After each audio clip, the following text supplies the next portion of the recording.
Nahuwasan og daw naibtan og tunog kining duha ka mga barangay kapitan sa Mandaue City.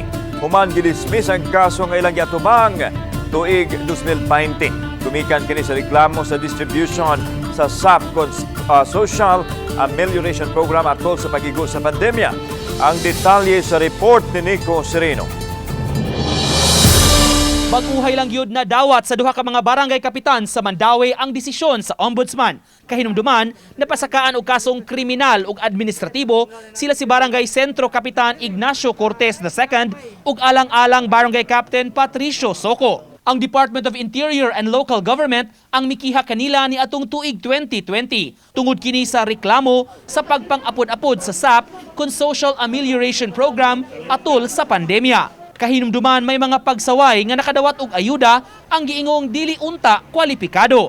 Ang maong mga kapitan una nang napaubo sa 6-month preventive suspension samtang gipadayon ang investigasyon sa kaso. Pasabot ni Cortez atol sa distribution sa SAP, sila sa barangay nangunay ra sa pagpanglista sa mga beneficiaries. Limpyo akong konsensya atong SAP, yung atong kuanon, igo ra man ta mo recommend, wa man ta kita nag-approve.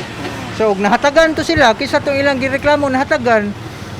Dili to ako ang nga nag-approve. Gikalipay ni Cortez nga nalimpyo ang iyang pangan sa kontrobersiya. Kita wala ta magbinuang sa atong pagpanerbisyo, tiunay ang atong panerbisyo. Gani bisag nga di aman jud dili mahamot sa uban nga desisyon nato nga gihimo nga di sad kasabot.